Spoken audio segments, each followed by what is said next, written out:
everybody. Welcome to the Hallmarkies podcast. And we are here to talk about off-network movies. These are the movies that aren't on Hallmark Channel. They're on Netflix and Lifetime and all the other places. And it's been a lot of fun to do that this season. This is our last major one that we're doing. I'm film critic Rachel Wagner, and Colleen is here. Hi. Hi, how are you doing? All right. I'm ready for my week's vacation next week. Yes, me too. So much. So excited. I cannot wait. I'm not even doing anything. I'm just home, but I'm happy not to be online at work. Yeah, I am definitely ready for a break. I'm actually heading out sort of towards your neck of the woods. I'm going to be going to Disneyland. So I'm very excited. Yeah. Yeah, I'm really looking forward to it. I haven't been since 2019. And one of my guilty pleasures is to watch park YouTubers. So like I have all this knowledge about Disneyland, Disney World, and I never get to actually use it. Oh, cool. Yeah. So I'm excited to go try out all the places I've heard all about. And I haven't been to Disney, like I said, I haven't been since 2019, and that was only for one day. So and I haven't been during Christmas for a long time. So I'm really looking forward to it. Nice break. You'll have fun. And the weather, I mean, it's not that different where I'm about 40, maybe 50 miles, not even 50 miles from there. Mm-hmm. And it's been okay. It's supposed to rain on Christmas, but hopefully, it'll clear up. So yeah, hopefully. I will be traveling on Christmas Day, and I'll be in the park on the 26th. So if any of you are all in Disneyland, hook me, let me know. I'll say hi.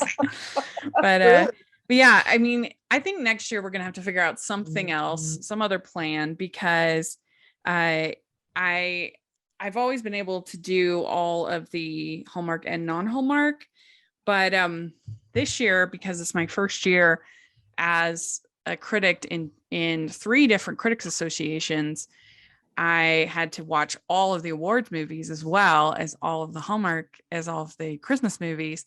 And I'm depleted. Oh, I'm sure. Like that was a lot. I mean, there were pretty much every day since October, I've been watching like 5-6 movies every single day. So that's a lot. I can barely watch one if I'm really in a good place, I can watch like 2 and that's just the Christmas ones, let alone like I don't really take time for any other television or movies. So I commend you. I watched 213 feature films in 2021, and I watched a total, including rewatches, old movies, everything else. I watched in TV movies. I watched 560 movies. Oh my gosh. Plus series, because I watched like Babysitters Club and High School Musical. I watched all the Marvel series. So yeah, that's a lot. Oh my goodness. Yeah, that's a lot. Yeah. I'm like, woo, Cobra Kai's out next week. Yay! That'll be like my series for the for the last half of the year. I'm behind on a lot. But I'm definitely gonna sit down and watch Cobra Kai for season 4. I've heard nothing but really good things about that. And awesome. Yeah. And we've been doing the end just like that, the Sex and the City sequel. Me and Jax, and that's been super fun. And we'll probably announce this tomorrow, but once we're finished, because it's only 10 episodes, we are going to start recapping the original series. So that will be really fun. And I'm still going to be doing Heartland. We're going to start that back up again. And of course, One Calls the Heart is in February. So that will be back up. So yeah, all of a sudden I'm watching all these TV series. Wow. That's cool though. That's fun. Somehow you just get it done, and I watched almost every single movie off network we're missing 2 from this last week. So not every single one. I did not watch the Peacock, The Christmas Star with Daniel Lissing. I just didn't hear good things and I just ran out of time. So let us know if you watched that. What did you think? And then neither of us got to the Christmas ball. Right. And I kind of felt like I had seen that it was on another network last year, but it may just be, there's so many movies with similar titles. I'm about 45 minutes in, but I really can't tell it. It's not worth really talking about because I'm not done. But so far, I'm not too impressed. That's what I'll say. Yeah. Not great. Not great acting. Acting, story's okay. Acting is not great. Yeah. Well, let us know if you see any of these things or you saw things that we are not mentioning. Please let us know in the comments or on Twitter. We'd love to hear your reviews. But let's dive in. Let's get started. All right. All right. So we started with The Enchanted Christmas Cake, and this on the 15th on Lifetime. Of course, they've decided to do a movie every single day because they want to kill me. Yeah. Stars Erica Trance and Robin Dune. And it's Gwen recently lost her grandmother, and she is struggling to run their bakery and regained the Christmas spirit and figure out her grandmother's magical recipe for the town's legendary enchanted Christmas cake. So overall, what did you think of this one? Not my favorite, not the worst of the year, but it's on the lower end for me. This is the second Erica Durance movie this year that something about it just didn't work for me. Something about her performance. And I hate to sound shallow, but I'm going to say it. Her hair was a hot mess. Sorry, Eric. It distracted me when she was on camera. The bangs distracted me. And I know that sounds terrible, but I couldn't take it. I love Robin Dunn or Dune, however you say it. I love him, but I just feel like the last couple I've seen him in have not been great. Yeah, so I guess he's supposed to be really good in the Murdoch Mysteries. I haven't seen that show, but he was fun on Aurora Tea Garden. Yeah, I like him a lot, and I like some of the older ones he's done, like the one with the the 12th Day of Christmas. Oh yeah, that was good. He was kind of grumpy in that one. Yeah, that's one of my favorite ones, though. I thought he was great. Yeah, he was in a really weird one, I think in 2019, called Christmas Crush. That was like a horror movie. It was a horror movie in disguise. And he's in The Sound of Christmas, which is like a tearjerker. Oh, I love that one. That's the one with Lindy Booth, who I love. That's a good one too. That and the 12th Day of Christmas are my favorites of his that I can think of right now. Yeah, on the 12th Day of Christmas, Brooke Niven. That one is a good one. Yeah. And I did like him on Aurora Tea Garden. And like I said, I've heard good things about Murdoch Mysteries, which he left Aurora Tea Garden for because it was doing so well. At least that's what I heard. But Erica Durance, I liked her on Smallville, but yeah, I don't know. I really did not like her character or performance in Open by Christmas. Right. And this, they just did not have chemistry. It was not vibing at all. I liked like his performance pretty well, but I don't know. She was just being like, it was just too much business. Here, I'd like to say a word about business in these movies. Like, the only reason we care about your business is if it impacts the character and we see character growth from the business. We do not care about the business meetings, about what's going to happen at the party or the whatever. Like, that doesn't matter to us. You want to keep that to the bare minimum. And if you have those scenes, have them affecting the characters. I know people were really hard on Double Holiday, but like everything that was involved in the party planning of that movie impacted the characters. Right. Because they were both competing after the same job. It was both impacting their celebrations of Christmas and who they were and their relationship and everything. And that's the way to do it. If it's just like board meetings, that's not interesting. And this had so much business talk about, her grandmother and the business and this other chef who was the bad guy. Oh, he was terrible. Yeah, he was really purposely overacting. And I recognize the actor. I've seen him a lot. The toupee. I mean, everything just did not work. When he went bald natural in the end, that was the best part for me. Yeah. And I mean, I don't know. There was just so much talking about the secret recipe and them cooking the recipe. And it just wasn't interesting. Like, it made you her character was kind of unlikable. And why is she going on this show if she's not interested in sharing the recipe or promoting her business? Right. Why would you? I was like, what's the point? They're going to try to get you. You may have to sign some. You don't know what kind of contract you're signing when you agree to be on a show, or some kind of, what's the word? I can't think. You know what I'm talking about? You just allow them. You give them permission to do all these things. It's like, why would you go out if you really have a secret recipe? Like, it's crazy. The whole idea was crazy. Yeah. It was just, I don't know. I mean, it was fine, I guess, in some, like, if you just want an average bland Christmas movie, it's fine. But it just was pretty boring, as I would say.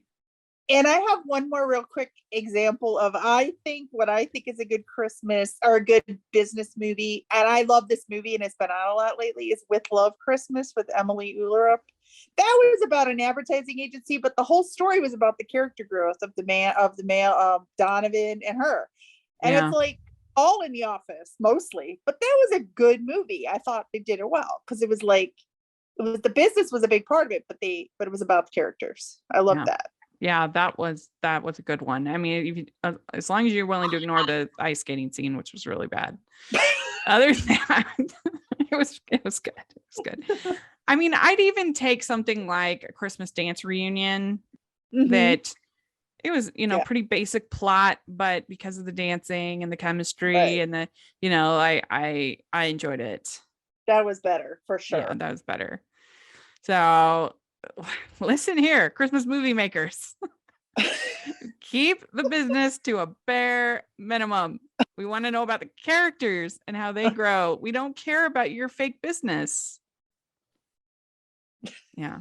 Like Window Wonderland. That's a good one. That's set in like a business environment. For sure. Oh, I love that one. Mm-hmm. Yeah, there's a bunch if I really sat and thought about it, but I mean, not a bunch, but there's enough good examples. Well, let us know if you're listening. You can hashtag it Christmas business and let us know what you think are the good business movies for Christmas. All right. So what would you give this movie in The Enchanted Christmas Cake? I'm just going to go with 2, and that's kind of generous. But I'll say 2. I agree. For pretty much Robin Dune. Yes, that's why. Yeah. Ho, ho, ho. We'd like to take a second and thank our sponsor for this episode of the podcast. It's the Hallmarkies Patreon. Do you love Hallmarkies podcast, especially at Christmas? Do you enjoy the holiday previews, recaps, interviews, and bonus episodes? If the answer is yes, please consider supporting the Hallmarkies Patreon. We need your help to do what we do both during the Christmas season and all year round. But not only do you help a podcast led by strong, independent women by becoming a Patreon, you get to become a part of the Hallmarkies family. Starting at only $2 a month as a patron, you will have access to our Facebook Patreon group where we talk about the movies, shows, and more all year. We also have many monthly patron watch-alongs with guests like Lacey Chabert, Natalie Hall, Paul Campbell, Mary Lou Henner, and more, giving their behind-the-scenes details of their films. As a patron, you also have the chance to provide input into the podcast and even join us at different tiers. So this Christmas season, spread some cheer to the Hallmarkies Patreon and become a member today. You won't regret it. Go to patreon.com/Hallmarkies to learn more. That's patreon.com/Hallmarkies. All right. So then we have Christmas by Chance, and this was on the 16th. Winnie Clark and Jacob Blair, and it's Chance owns a struggling gift shop called By Chance Gifts. As the Christmas shopping season approaches, Chance is hired by William, a wealthy and popular entrepreneur, to help him organize the perfect Christmas proposal for his girlfriend, Layla. When Chance needs to get closer to Layla to find out what she likes. They devise a plan to have her attend their Christmas party as an old friend of the family. Chance and William continue to spend more time together with the hopes of devising the perfect proposal, but Layla does not seem to be ready for marriage, and each plan seems to fall apart. As Chance and William get to know each other more, they begin to bring out the best in one another and are able to find their true love along the way. So, Colleen, what did you think of this one? It was better than the last one, but not that much better. I thought the whole premise was a little silly. I didn't see how. I know he was wealthy. I didn't even know what his job was. What was it? Some businessman, but I don't know what the business. I don't even remember what the business was. No, I literally watched it today and I can't remember. I don't remember what the business was. Oh, that's funny. But anyways, I felt like it was just not great. I thought that the supermodel was a little much. Like, I just didn't see how they had no chemistry. I know that was kind of the point in a way, but like, I didn't even understand how they would ever get together. I didn't get that. And it just felt a little juvenile. I can't think of a better word than that right now. It just wasn't. Yeah. Just do it for me. I don't know what else to say about that.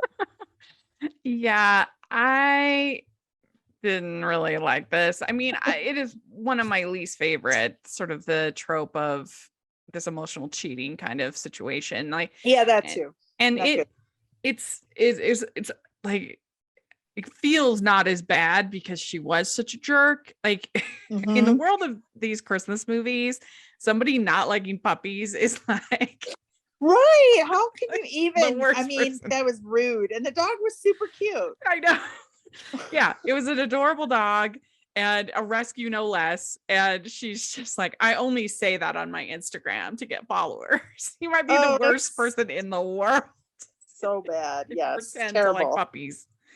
I mean, yeah. And so she was so bad that you didn't really feel bad, but if you really think about it, he's not a good person to be with our leading lady.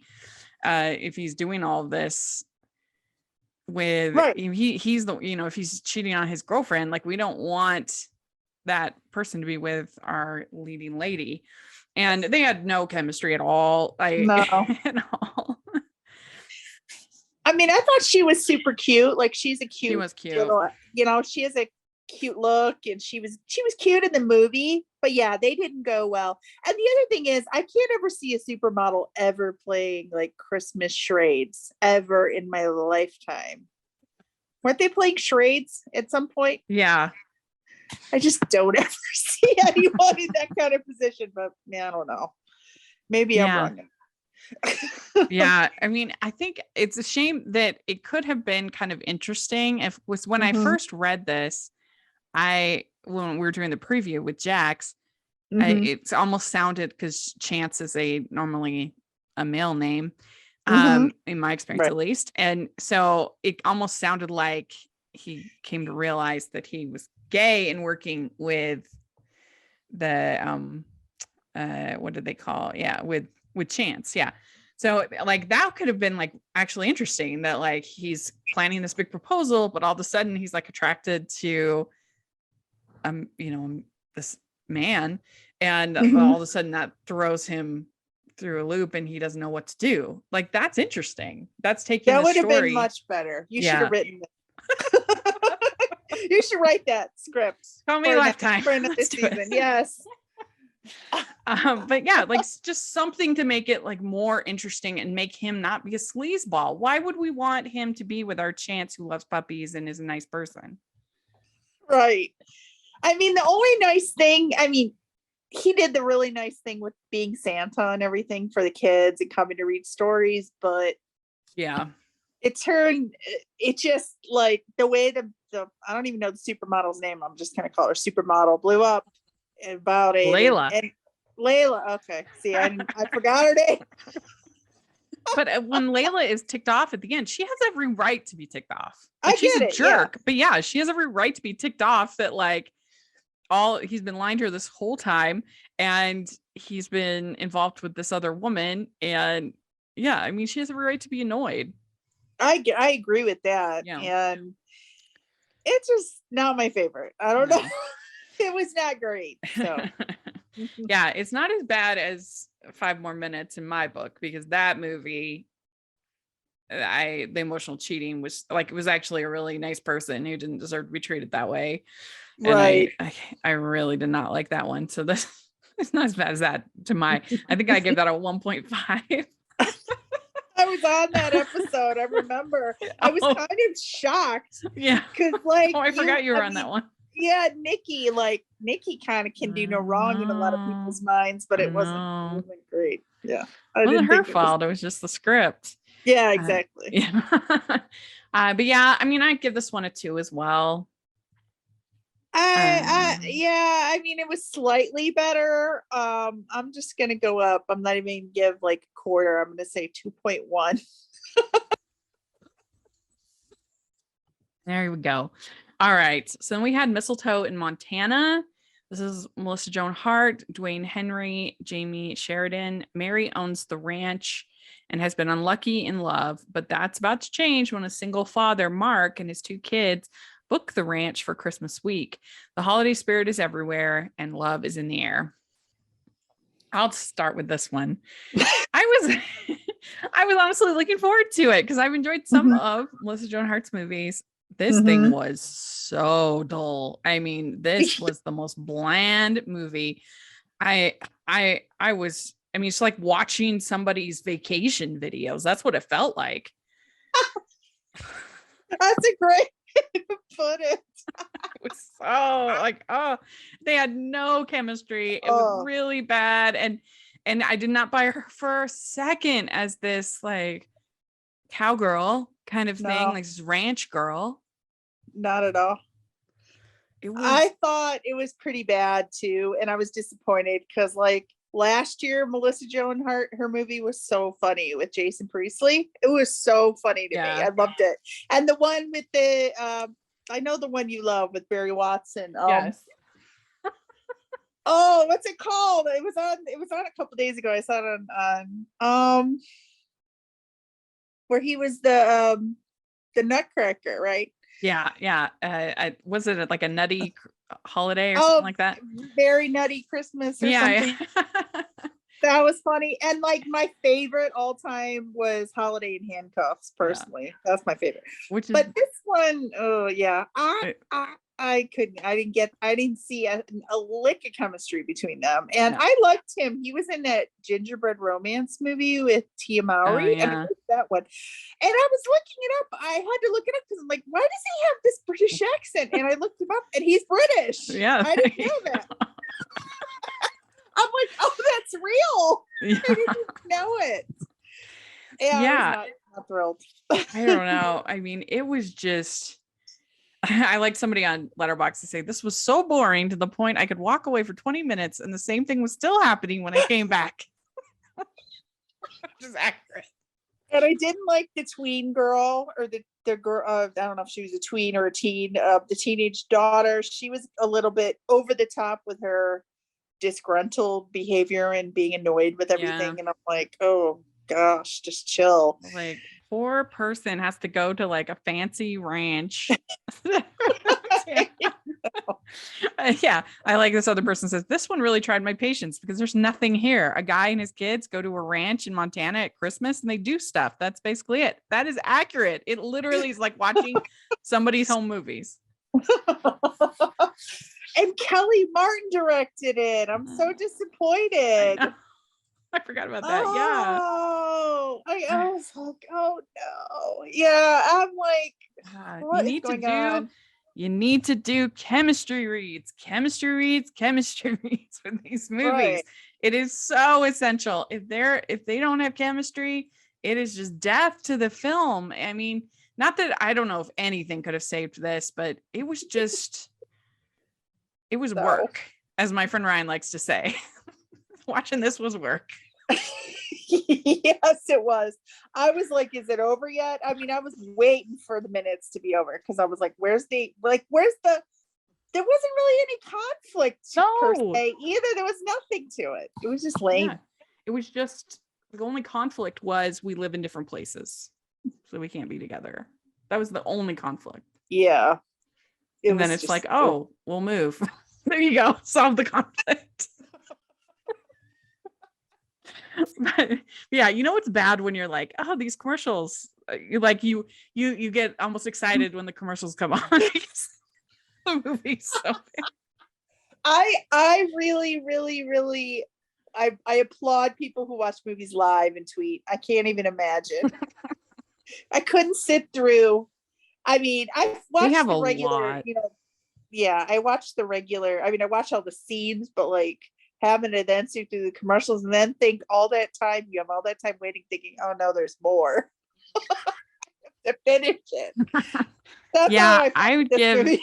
I think this might be the worst of the actual Lifetime produced, because most of the bad ones have been acquisitions. Right. I think this is the worst of the like produced movies.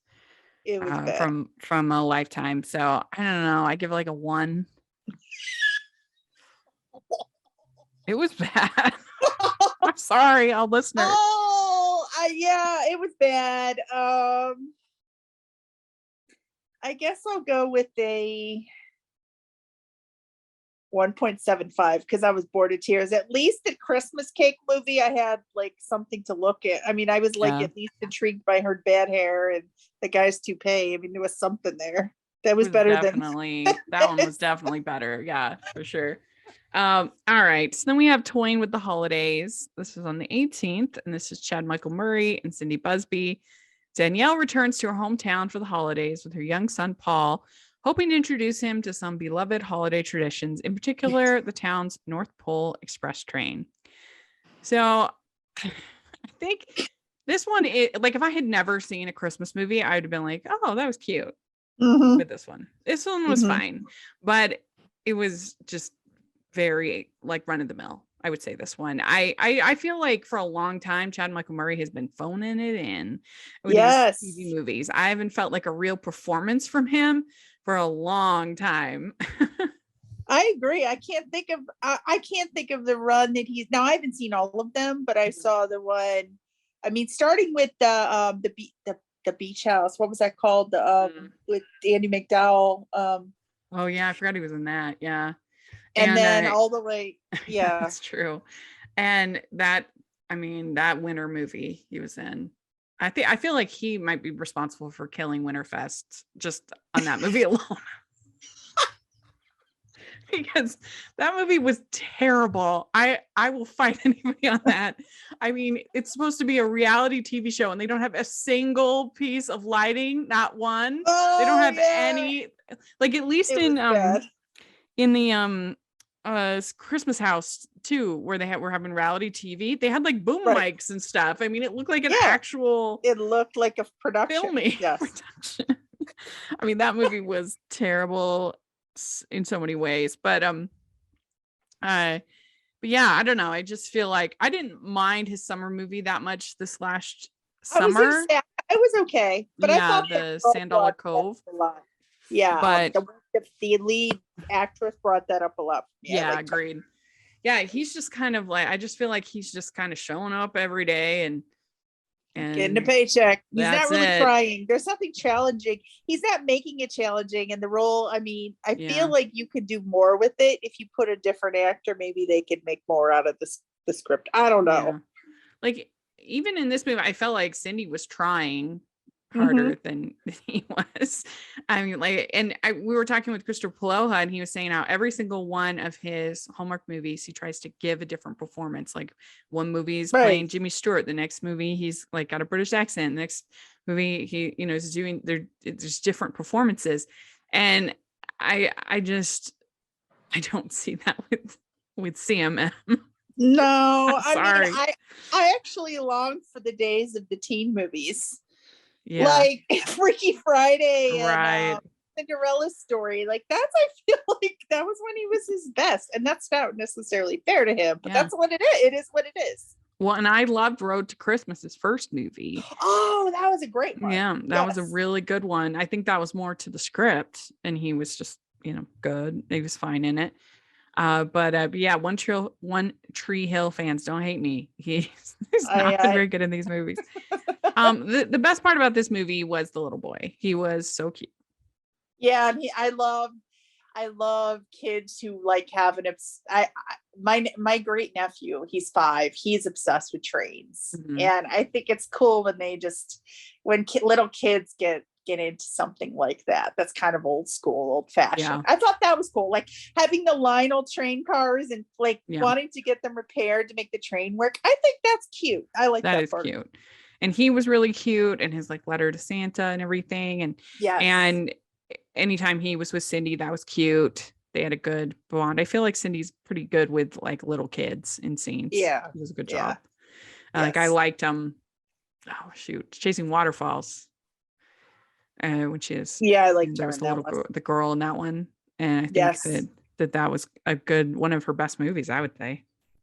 I agree. I was trying to think. I'm like, she can get a little much to me sometimes, but of the two of them in this movie, she was the better one for sure. Yeah, for sure. And she wasn't like too whiny as some of her roles can have been in the past. She was pretty normal. I mean, I felt like the story was just a basic save the store kind of story, but again, the kid made it cute. Yeah. I agree. Yeah. So I would give this one a 3. I'm gonna say 2.75. Yeah. All right. So then we have Under the Christmas Tree. And this is Lise Bauman, Tatiana Jones, and Ricky Lake. And it's marketing whiz Alma and Christmas tree whisperer Charlie cross paths when Charlie finds the perfect tree for the Maine governor's holiday celebration right in Alma's backyard. While they initially spar, romantic sparks soon begin to fly between the two women as the enchanting tree and some Christmas fairy dust from the town's patissiere extraordinaire, played by Ricky Lake, bring out the best in them and spark each other to take leaps of faith and fight for love and Christmas magic. So what did you think about this one? I enjoyed this one. I wasn't sure what I don't recognize either of these actresses. Maybe they've been around and I just don't know them, but I enjoyed it. I thought they had a good connection. I liked Ricky Lake. I liked the parents being so supportive. Again, I feel like this year the movies have been super supportive of LGBTQ and there's no judgment, which has been really nice to see, and everyone's all rooting for each other. It's great. Yeah. That I loved a lot. But my favorite, I actually liked the tree whisperer. I thought she was really like naturally beautiful. I loved her hair. I liked her look. She was a little casual. She had a little bit of not sarcastic. She was just a little silly, but she wasn't super serious. I liked her a lot, but overall I enjoyed it. I did like the fact, I liked the acceptance, definitely. That was really fun when they're like, cheers to lesbians. Right. That was funny. But yeah, and Alma, I liked the way that she was just so immediately smitten. Like, whoa. Yeah, like lean back. When you saw Charlie. That was fun. Obviously the story, sort of the save the factory story is not my favorite, but I didn't actually think their chemistry was that great. I thought they were I thought they were pretty good. And yeah, I don't know. I mean, I do think that there's from Tello Films, there's a movie, a lesbian Christmas rom-com called Christmas at the Ranch that came out this year. And I think that was way better. So maybe now that's actually a good thing that we're getting so many of these that we can like actually afford to be a little bit critical, yeah. That we have things to compare it to, and we have but it's just not a terrible movie by any stretch, but it's interesting to see the Christmas at the Ranch because I thought the chemistry was way better in that, and there were like really cute little moments, and this was, I just wasn't feeling it between them that much. I didn't, I don't know, I didn't, but it did have some fun moments, and particularly, I agree with you that anything on Charlie's side was, I think, more interesting. With her and her parents and the tree and the farm and just her personality and her working with Ricky Lake. They could have used more Ricky Lake. Do you agree? Yes. I feel like she wasn't in it nearly enough. Yeah. And then I liked the like the assistants. Yes. They were good. That was a good fun side storyline. And and they had like a tarot card reading, and that was kind of a fun scene. Yeah, that was cute. Scene. Yeah, so I think, I mean, it's like, I would say this is like, for me, in the like middle of Lifetime this year.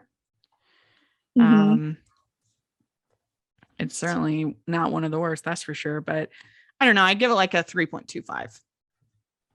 I don't know what I ranked it. I'll have to look. It was, I think, a little high, like on the higher end of the middle, somewhere, like right, it's not in the top 10, but it's not, way down. I would say 3.5. I liked it. I can see that. We'd like to take a second and thank our sponsor for this episode of the podcast. It's the Hallmarkies merch store. Are you looking for that perfect gift for the postable, Hardy, or Hallmarky in your life? What about getting that t-shirt or hoodie that will help you stand out at your next holiday party? Now is the time to check out the Hallmarkies merch store. Full of festive designs by artists like Jessica Miller, Carrie from Hallmark Comics, and more. You can even have more than just shirts, but totes, cell phone cases, notebooks, mugs, and more. And it isn't just Hallmark. We have designs for Anna Green Gables, Man from Snowy River, The Nanny, and more.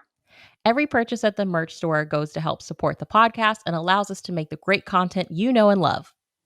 There are frequent sales, so go to tpublic.com/stores/Hallmarkies or see the link in the description. That's tpublic.com/stores/Hallmarkies. So then we had Candy Cane Candidate, and this was on the 20th on Lifetime. Jackie Lay and Jake Epstein. This is our third from Jake Epstein. We get the Jake Epstein trilogy this year. And we have natural born leader Julia returns to her hometown of North Falls for Christmas to drown her sorrows in eggnog, cookies, and Yuletide after her recent political campaign for city council ended in a landslide loss. It's the perfect place for Julia's holiday escape until she realizes coming home means running into her old high school rival, Parker, the arrogant know-it-all who beat her in a race for senior class president. When the North Falls mayor resigns, the town holds an emergency election, and Julia and Parker find themselves once again facing off. But as Julia and Parker campaign their way through the Christmas season and plan a toy drive together, Julia begins to see a different side of Parker, and the ice between them slowly begins to thaw as their political race comes to a head. Julia and Parker discover winning isn't everything. So what did you think about this one? I liked this one, and my first thought was, why is this on a Monday night? I feel like this was good enough to be a Saturday movie or a Sunday movie. I just felt like it deserved a bigger audience than it probably got. And it's not the best Lifetime, and her movie, The Sugar and Spice, was better last year, but I really liked it. I thought it was super cute. I love Jake Epstein. Like, he needs to be on everything. I just love him. Yeah. I thought you could tell their production values were a little higher. This was an original, right? I don't know, actually. Let me see if it says on IMDb. Because it seemed like it to me. It felt a little more like a little bit higher value. You can always tell if they have alternate posters on IMDb, you know. Okay. I'm not seeing any, so I think this might have been an original for a I Lifetime. can even forgive the silliness of two things. Number one, don't you have to be a resident of the city that you are going to be the mayor of? Usually I think yes. I mean, maybe that's not standard, but I thought it was. Number two, why would you have an election on Christmas Eve? Those are my two biggest beefs with this movie, but I overall enjoyed it. I feel like I thought they had good chemistry. And the nephew and the other kid were so funny, especially the nephew. He cracked me up. He had some great one-liners, like something about being human is rough, or I can't remember what he said. He said some funny stuff. He got me going the whole movie. I liked that whole story too. Yeah, I agree with everything you said. This is my favorite of the Jake Epstein trilogy. For sure. I wasn't as high on the Hanukkah movie as most people were. And then the Christmas Village one, that was just weird. It was weird. And that was definitely an acquisition. And then this, I think this is the best. And I mean, the flaws, I think, as you said, I agree with everything you said. I would just say this movie is barely a Christmas movie. True. It didn't even need to be at Christmas. It doesn't make sense for it to be at Christmas. And there's just very, very little Christmas in it. So if you're looking for super, super Christmas, this is not going to get you. But I think the script was actually pretty solid. A good rom-com, well written, good chemistry, as you said. I really liked the supporting romance with the nephew. That was very cute. Yes. Yeah. And they were fun characters. And I by the end, when he tells her that he voted for her, that was just very swoon worthy. Yes, I love that. He was so sweet. He was the principal, a little young to be a principal, I think, but that's okay. I think they were only like 32 if I counted. But that's okay. I mean, I'll even forgive that. That was the least of the crazy things written. But like I just thought they were adorable. I just think he is just I agree with you. I liked the Hanukkah movie more than you did, but I think he was better in this one. Yeah. And I liked her dress. What did you think of her dress? It was very pretty. Yeah. It looks really good on her. You love it. It's red, Rachel. It's satin and red. It's red and not black. This is great. And I even it was classic city girl comes back to the country, kind of a thing, but I thought they made it work pretty well with kind of their real conflict there with her parents and them, feeling like she left them and her kind of realizing that there's something to this, small town. And I don't know, I thought it was executed pretty well for that trope. I agree. And as someone who came from a small town with, probably, in fact, the mayor of my small town now is someone who's younger than me from my high school, which scares me a little bit that how old I feel. But, it is a big deal to be a mayor of a small town. I mean, if it's like 3,000 or 4,000 people, it's like, it is a big deal. And I like that she realized she could make a difference starting small rather than going big.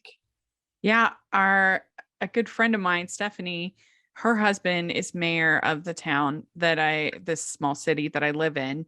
And it's challenging. There's no question about that. So yeah, even I actually looked up the mayor of my hometown on LinkedIn, and he has another job. It is a part-time job, but it has to be really full-time. I mean, there has to be enough going on that you have to be there enough to worry about stuff. So yeah. All right, so we have a few more that I was able to watch. Are we gonna rate this one? What's that? Oh yeah, the scores. Sorry, I would give it a 4. I'm gonna go with a 4.25. This is it'll probably end up in my top 5 or 8 probably top 5 on Lifetime. Yeah, most likely at the end. Oh, definitely for top 5 Lifetime for sure. Yeah. Yeah. I mean, we'll be doing in January. Our Wednesday episodes are going to be, we'll have best Hallmark, best non-Hallmark Christmas, and then best non-Christmas Hallmark coming up. But yeah, for me, definitely, I really enjoyed The Ghost of Christmas Past from Lifetime. That was one of my favorites. And I like The Holiday Fix-Up, but I don't know if I'd make it in my top. Yeah. I just finished Ghost Kirk of Christmas Franklin Past last night. I liked it. It was yeah, cute. wasn't it good? Yeah. And Kirk Franklin was really good. I'm very surprising. I really liked that. Yeah, that was really good. And I liked Say Yes to Christmas. That was one of my favorites. And then it was fun to have Erica Prevost on. Right. I listened to that. That was she was cool. super cute. Yeah. Super cute. So those are some of my favorites from Lifetime. And I did love the dancing in the Christmas dance reunion, that tap dance scene. I liked the Reba one. Those are probably my favorite of Lifetime. Yeah. But yeah, so I would give this one a 4. Okay. So there's a few others that I saw that you hadn't had a chance to see. So I will give you my updates. So we have California Christmas, City Lights. This is on Netflix, and it stars Lauren Swickard and Josh Swickard, who are a married couple. And it's in the sequel to 2020's California Christmas. Callie and Joseph are more in love than ever, but when work and family obligations force them to move back to the city, things get a little more complicated. So I didn't really like the first one very much. This one, it is a little bit spicier, and this is also spicier than Hallmark. So that could be a pro or con depending on, what you're interested in that night. But and obviously they have pretty good chemistry. They're a married couple. But I think that this, in one hand, is better than the original, because they had this really weird, like, she's being sort of stalked by the best friend of her husband who had passed away. That was like a weird plot. And neither of these movies have hardly anything Christmassy in them. They should not even be Christmas movies. Yeah. I mean, I guess maybe this had like a tiny bit more, but really none. They should not be Christmas movies. But this movie, like, laid on the city is evil, like, so thick. Really? Yeah. You see what the city has done to you? They've changed you, and all this stuff. And because he's been in the country working with them, and then they get engaged. And then so he's like, but then his mother goes on like sabbatical on this island, so she can't be reached. So somebody needs to run the company in the city. He comes out there, and all these bad influences in the city are including, there's a woman who is supposedly going to be the CEO. She's supposedly like the CEO in absentia from, with his mother gone. She's like taking over.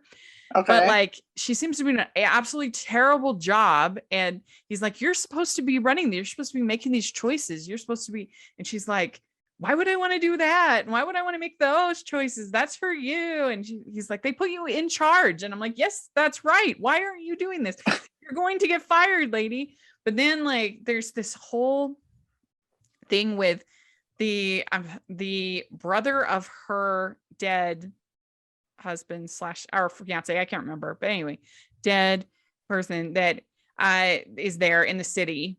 And so this mean girl, she kind of like stages, she tries to undo, what's her name, Callie, because this guy, he runs a homeless shelter, food bank place, and they have this donkey there in the city. And so they have this live nativity play with the donkey, and so she's playing Mary, he's playing Joseph, and they touch heads at a certain point. And so then she takes this photo and she shows it to Joe, and she's like, look, she's cheating on you or whatever. And then he freaks out and calls off the wedding. And so there is a lot of melodrama in this movie, but like literally the city is the worst. It's like this evil place that's going to tempt you away from all that is good and holy. And of course, when they go to the city, it's all like swinging parties and champagne and like that. I'm like, man, I visited New York and LA last year, and I didn't get any. I live in LA. I can tell you right now. Yes, that stuff happens, but my world, I'm like the most boring LA person probably that exists. I'm like home all the time. I work from home. When I'm not working, I'm watching movies or TV. Well, watching TV mostly. Yeah. I mean, I'm like not. I'm not a social. I was social when I was younger. I'm not that person. Not like that anymore. I'm not that kind of social. We did get some like more quality city representation this season, like movies such as Holiday in Harlem. Yes. Movies like that, where they show the community and the positive aspects. And so this just was very cringy. And like I said, if you're really hankering for some like steam, I guess it's there. And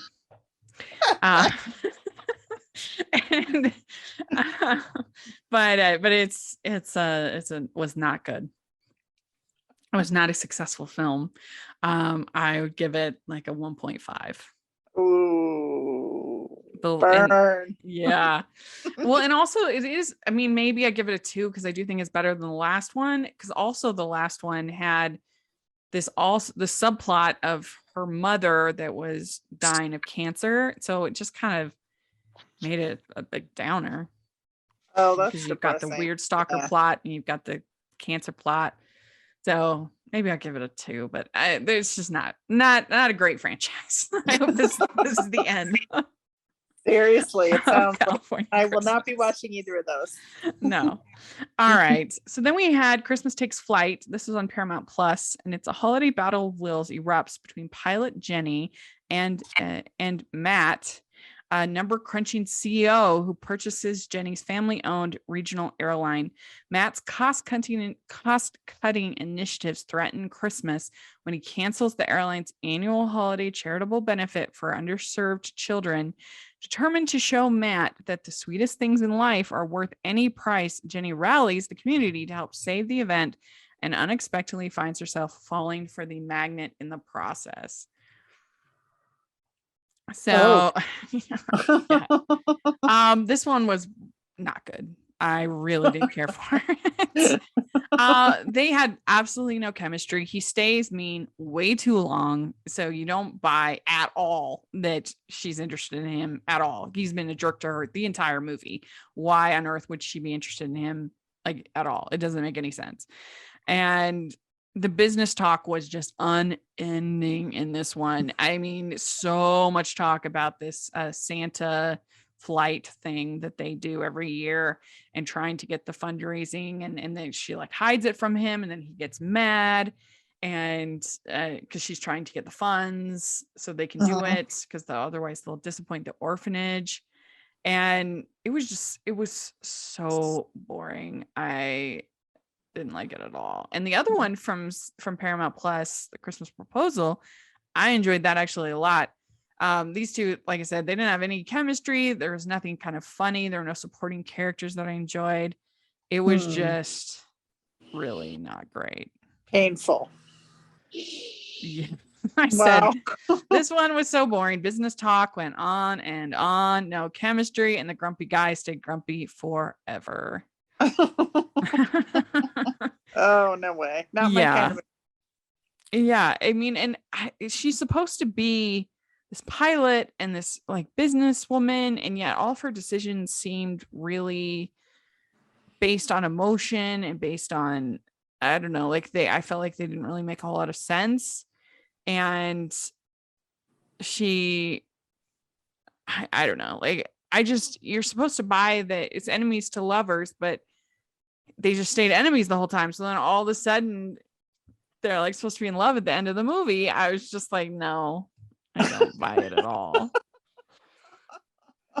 Yeah. Oh yeah. That yeah. I don't have Paramount Plus, so I'm kind of like glad I don't, I guess. Yeah. I mean, I think this is one you can actually watch on their free part, But Okay. watch Christmas Proposal. Don't watch this. Okay, I may check that one out. Yeah. Yeah. All right. We have two more. We have A New Lease on Christmas, and this is Claire Coffey and Jeff Stoltz, and it's a single real estate agent falls for a handsome coffee shop owner, only discovered that the job she just took requires her to evict him from his shop. So this movie, I'm not gonna like say that it's a good movie, but I do appreciate the fact that Ion Channel, they did 4 movies this year, and all 4 were kind of edgy, were different, were very low budget, but they had more humor than I think almost any other channel in their movies. And this one was probably my least favorite of the 4. Okay. But it had some bonkers elements that I enjoyed. It like leans into this Santa plot where there's a bell ringing Santa out in front of his coffee shop, and he's like meddling big time in everybody's life. And at a certain point, they end up arresting him because I can't even remember exactly why they arrest him, but they arrest him. And he's like meddling. People hate him at a certain point, and he's like getting so involved.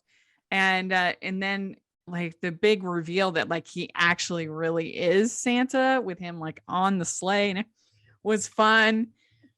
And the conflict was kind of cringeworthy because she's going to shut down his restaurant, and I didn't really love that, but they had like okay chemistry. I liked Claire Coffey. She was good. And it had some humor. It was funny. Like just weird things like Santa in jail and stuff like that. The little girl was cute in it. So it's not a great movie by any means, but I do appreciate that. I feel like Ion tried to be different this season. That's good. Yeah. I don't think I've ever watched an Ion. I think I have that channel.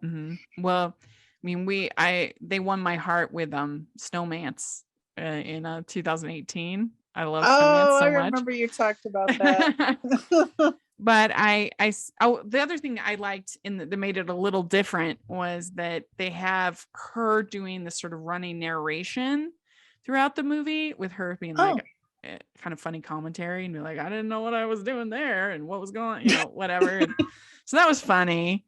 And also, so there was the Santa Claus starts to matchmake her roommate with this guy named George, and George starts to play Santa, and the roommate is an elf at the store, and she's like a total jerk, the roommate, and he is like so nice and thoughtful, and there's this whole scene where finally he just like lets it out and says, I know that you're in love with me, I'm in love with you, I do all these nice things for you, and you just step all over me, you don't care, and yet I know that you do care. And anyway, he had this whole monologue, and it was actually really good, and I was like, wow, justice for George. So I thought he was one of the best characters in the movie.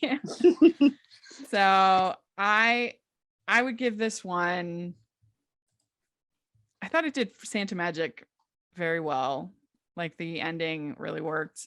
So if you can handle a movie with a very low budget, the sound design was not good. The sound mix was bad. But I don't know. I give it like a 3.25, I think. Oh, that's pretty high.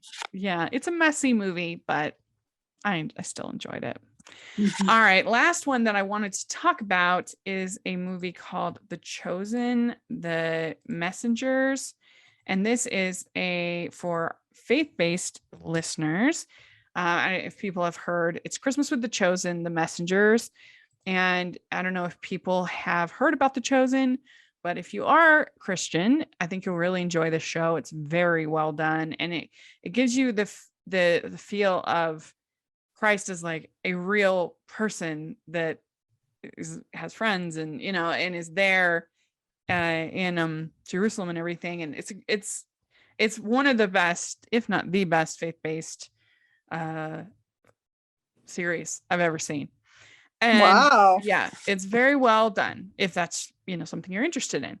And so then they had this Christmas with the Chosen, the Messengers, and it's got like an hour and a half of monologues and music, which I didn't watch. I zoomed forward to watch the actual film of the Nativity and the birth of Christ. And it was very well done.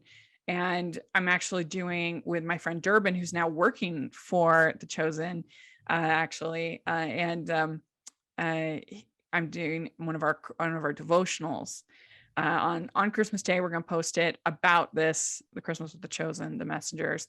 So if you want to see a traditional nativity scene play out, that's well done, and you get to see sort of Mary's perspective and Joseph's perspective, and going on the way to Bethlehem and not finding the room in the inn, and them cleaning the stable, and the shepherds coming, and just everything that you expect to see, but from a pretty gritty perspective, like you see the dirt, you see the and I liked that.